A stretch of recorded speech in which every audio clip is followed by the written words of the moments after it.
బంగారం, బ్యాంకులు, ఇతర ప్రైవేటు సంస్థల్లో ఉన్న విడిపించి కొనబడును. కొమ్మూరి గోల్డ్, ఆంధ్ర మరియు తెలంగాణ. నమస్తే, వెల్కమ్ టు మనం టీవీ. ప్రెసెంట్ మనం డిజిటల్ యుగంలో ఉన్నాం, అంటే సైబర్ యుగంలో. కాస్త యామర్పాటుగా ఉన్న, అంటే అజాగ్రత్తగా ఉన్న మాయగాళ్ళు పొంచి ఉన్నారు. సైబర్ నేరాలు ఏ స్థాయిలో పెరుగుతున్నాయో మీకు తెలుసు. సరిహద్దులు దాటి ఎక్కడెక్కడి నుంచో మనల్ని వలవేసి పట్టుకుంటూ పూర్తిగా మన పర్సనల్ డేటాని బజారు పాలు చేస్తున్నారు. ఒక రకంగా చెప్పాలంటే ఇదే కరెక్ట్ వర్డ్ అని నేను అంటాను. ఎందుకు అంటే మన పర్సనల్ డేటా ఎప్పుడైతే బహిర్గతమైందో అది బజారు పాలైనట్టే. ఆబ్వియస్లీ ఇంక చేసేది లేక సూసైడ్ చేసుకోవటానికి కూడా సిద్ధపడుతున్న వాళ్ళు చాలామంది ఉన్నారు.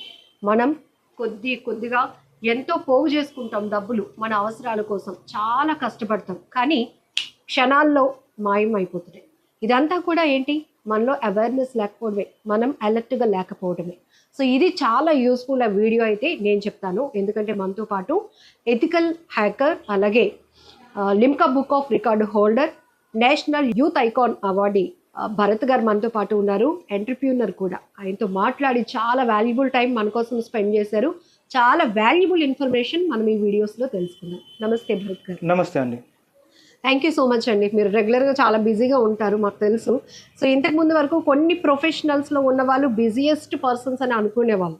బట్ ఎథికల్ హ్యాకర్ అనేటప్పుడు మీరు చాలా బిజీగా ఉంటూ ఉంటారు. ఎందుకంటే ఇప్పుడు అన్ని ఫ్రాడ్స్ సైబర్కి రిలేటెడ్గా జరుగుతున్నాయి కాబట్టి. సో హ్యాకింగ్ అనేటప్పటికీ మీకు ఈజీగా అనిపిస్తుంది, మాకు అది వినటానికి భయం అనిపిస్తుంది. సో హ్యాకింగ్ అనేటప్పటికీ అది మంచా చెడా, ఫస్ట్ క్లారిటీ ఇస్తారా మాకు? అసలు హ్యాకింగ్ అంటే ఏంటి? చాలామందికి హ్యాకింగ్ అనే వర్డ్ వింటేనే చాలా భయంగా ఉండిద్ది. అంటే కనుక వాళ్ళు మంచి చేస్తారు, చెడు చేస్తారన్న విషయం కాకుండా ఎక్కువగా చెడే చేస్తారన్న ఇంటెన్షన్తోనే ఫస్ట్ మనతో మాట్లాడుతూ ఉంటారు.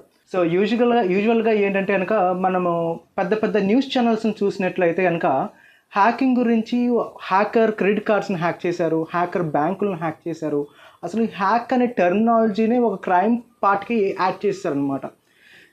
అసలు విషయం ఏంటి అంటే కనుక హ్యాకింగ్ అనేది మంచి కాదు, చెడు కాదు, అది ఒక న్యూట్రల్ వెపన్. ఓకే, అంటే మంచికి వాడచ్చు, చెడుకి కూడా వాడచ్చు. ఉదాహరణకి ఒక వెపన్.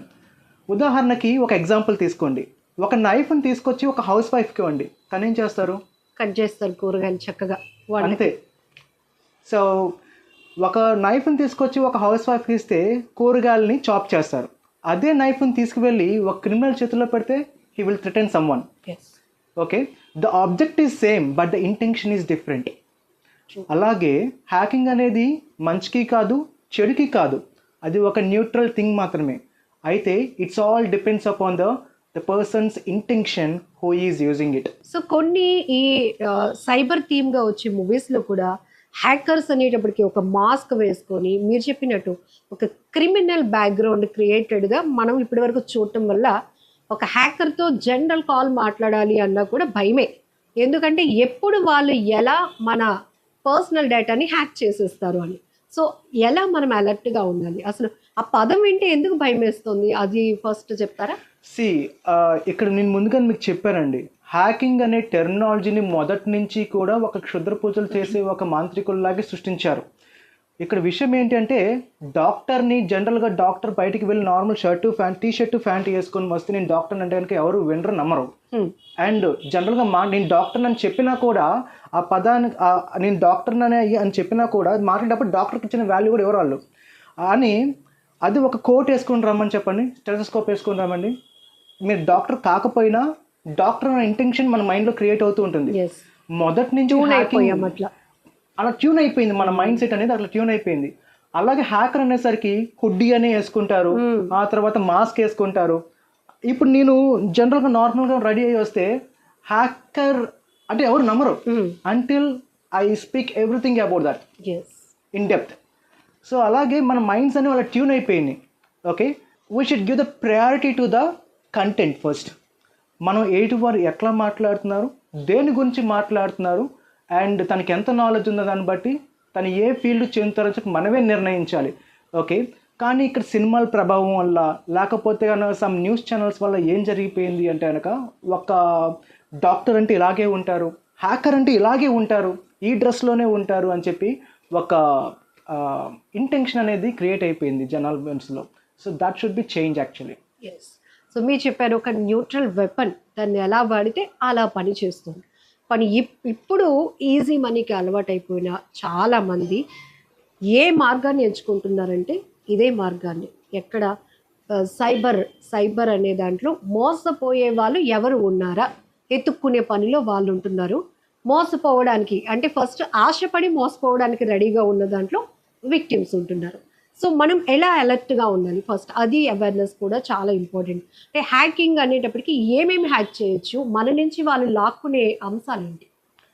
సో జనరల్గా అయితే కనుక a hacker can control the world with his fingers. ఓ, ఒకప్పుడు మనకి మొబైల్ ఫోన్స్ ఇట్లాంటివన్నీ ఏమి ఉండవండి, అంతా కూడా డిజిటల్ ప్రపంచంలో ఏముండేవి కాదు. ఇప్పుడు ఒక మనిషి యొక్క టోటల్ సీక్రెట్ని మనం హ్యాండిల్ చేయాలి అంటే, ఒక మనిషిని పూర్తిగా చదవాలి అంటే తన ఫోన్ చదివితే సరిపోతుంది. True. Yes no? So phone hack చేస్తే సరిపోతుంది. కనీసం తన వైఫ్కి కానీ లేకపోతే తన మదర్కి కానీ తెలియని సీక్రెట్స్ కూడా తెలిసిపోతాయి. The phone is just like A personal diary. Okay, so ఇక్కడ డిజిటలైజ్ అయిపోయేసరికి, డేటా మొత్తం డిజిటలైజ్ అయిపోయేసరికి ఓకే దాన్ని ఈజీగా హ్యాక్ చేయగలుగుతున్నారు హ్యాకర్స్ అనేవాళ్ళు. సో నా ఉద్దేశం ఏంటి అంటే, మనం డేటాని పూర్తిగా డిజిటలైజ్ చేయకూడదండి. కొంత మన మనసులోనే ఉంచుకోవాలి, మన మైండ్లో కూడా ఉంచుకోవాలి. అంటే ఇప్పుడు వాట్సాప్ ఉంది, నాకు కొంత పర్సనల్ ఉంటుంది, దానికి నేను లాక్ పెట్టేసుకుంటాను. ఫేస్బుక్కి ఇంకొక లాక్ పెట్టుకుంటాను, అండ్ కాంటాక్ట్స్కి నేను వేరే లాక్ పెట్టుకుంటాను. ఈవెన్ ఈమెయిల్, జీమెయిల్ వాటికి కూడా లాక్.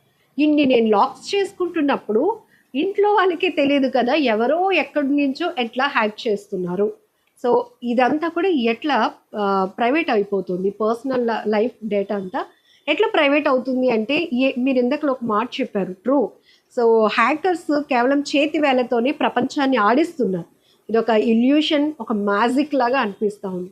సో మ్యాజిక్ అయినా ఒక స్టేజ్ అక్కడి వరకు మనం నమ్ముతాం, కానీ ఇది నమ్మలేని నిజాలు సైబర్లో ఉంటున్నాయి. ఏంటది ఆ సీక్రెట్? సో ఇక్కడ క్వశ్చన్ ఏంటంటే, మన పక్క వాళ్ళకి తెలియని నాకు ఎక్కడో ఉన్న వాళ్ళకి ఎలా తెలుస్తుంది? Yes. So there are number of possibilities are there in this ma'am. So ఇక్కడ ఫస్ట్ పాసిబిలిటీ వచ్చేసరికి వీక్ పాస్వర్డ్స్. ఓకే. సో జనరల్గా కొంతమంది ఏం చేస్తారు, వాళ్ళ నేమ్ ఉండింది, ఫర్ ఎగ్జాంపుల్ నా పేరు భరత్, ఓకే, నా ఇయర్, నా డేట్ ఆఫ్ బర్త్ ఇయర్ ఉంటుంది. సో ఆ రెండింటిని కలిపి నా పాస్వర్డ్ అయిపోతుంది. The people use such kind of things, and as well as some people use the phone numbers. Okay. కొంతమంది ఫోన్ నెంబర్స్ వాడతారు, కొంతమంది వాళ్ళ నేమ్ వాడతారు, వాళ్ళ పెట్ నేమ్స్ వాడతారు. ఓకే, ఉదాహరణకి భరత్ @ నేను పుట్టిన ఇయర్, అదే నా పాస్వర్డ్ అనుకుందాం. నాలాగా పాస్వర్డ్ ఎంతమంది పెడతారంటే కనుక 100లో 30 మంది 40 మంది అదే పాస్వర్డ్స్ని వాడతారు. ఇంకో 20 మంది వాళ్ళ మొబైల్ ఫోన్ నెంబర్స్ని వాడతారు. ఇంకొంతమంది ఏం చేస్తారంటే స్ట్రాంగ్ పాస్వర్డ్ వాడతారు, బట్ స్టిల్ అక్కడ వాళ్ళు 2 ఫ్యాక్టర్ అథెంటికేషన్ పెట్టుకోరు.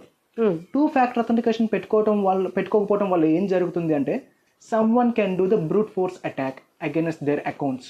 బ్రూట్ ఫోర్స్ అంటే ఏంటి, ఒక మనిషి నార్మల్గా ఒక పాస్వర్డ్ని ఎంటర్ చేయడానికి దాదాపుగా 2 నుంచి 3 సెకండ్లు పడుతుంది ఓకే ఒక డివైస్లో. కానీ ఈ బ్రూట్ ఫోర్స్ అనే టెక్నాలజీ ద్వారా సెకండ్కి వచ్చి కొన్ని 100,000 పాస్వర్డ్స్ని ఎంటర్ చేయొచ్చు. అంటే ఒక మనిషి కంటే ఎన్నో వేల రెట్ల వేగంతో ఎన్నో వేల కోట్ల పాస్వర్డ్స్ని మేము టెస్ట్ చేయొచ్చు విత్ ఇన్ ఫ్యూ మినిట్స్లోనే. సో దాంతో బ్రూట్ ఫోర్స్ చేసి ఆ అకౌంట్లోకి ఈజీగా లాగిన్ అయిపోవచ్చు.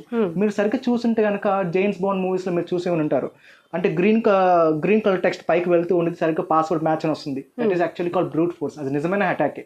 ఓకే. సో అంతేకాకుండా ఇంకొంతమంది ఏంటంటే కనుక 2 ఫ్యాక్టర్ అథెంటికేషన్ పెట్టుకున్నా కూడా వాళ్ళ పాస్వర్డ్స్ అనేవి హ్యాక్ అవుతూ ఉంటాయి. అది ఎలాగా అంటే కనుక it's all about the social engineering. So hacking గుడా బ్యాడ్ అనేది చాలా వెరీ క్లియర్గా ఎక్స్ప్లెయిన్ చేశారు. సోషల్ ఇంజనీరింగ్ అంటున్నారు ఏంటి, దాంతో అలా మనం కంట్రోల్ చేయడానికి అవుతుంది అసలు? నేను చెప్పాను మీకు, 2 ఫ్యాక్టర్ అథెంటికేషన్ పెట్టుకున్నా కూడా, అంటే మనకి పాస్వర్డ్ మన మొబైల్ ఫోన్కి ఉంటుంది, అండ్ ఆ పాస్వర్డ్ ఎంటర్ చేసినా మనకు ఓటీపీ వస్తుంది. That is called 2 factor authentication. ఆ పాస్వర్డ్స్ని కూడా మనం బైపాస్ చేయొచ్చు. There is no security for anything. ఇక్కడ సోషల్ ఇంజనీరింగ్ అంటే ఏంటంటే, it's a art of understanding the human minds.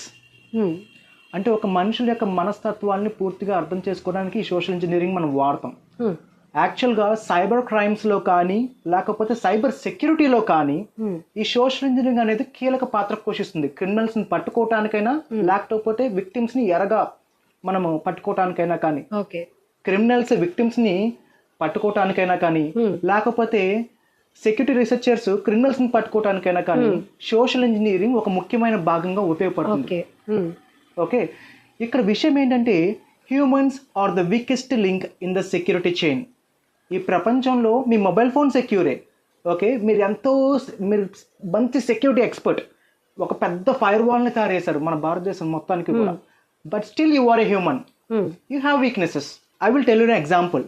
ఒక సెక్యూరిటీ ఎక్స్పర్ట్ ఉన్నాడు, తనకి రీసెంట్గా ఒక మ్యారేజ్ అయింది. ఇండియాలోనే the best security expert, law enforcement మొత్తం తన్ని సలహాలు అడుగుతూ ఉంటుంది. అయితే తన వైఫ్కి గోల్డ్ అంటే పిచ్చి.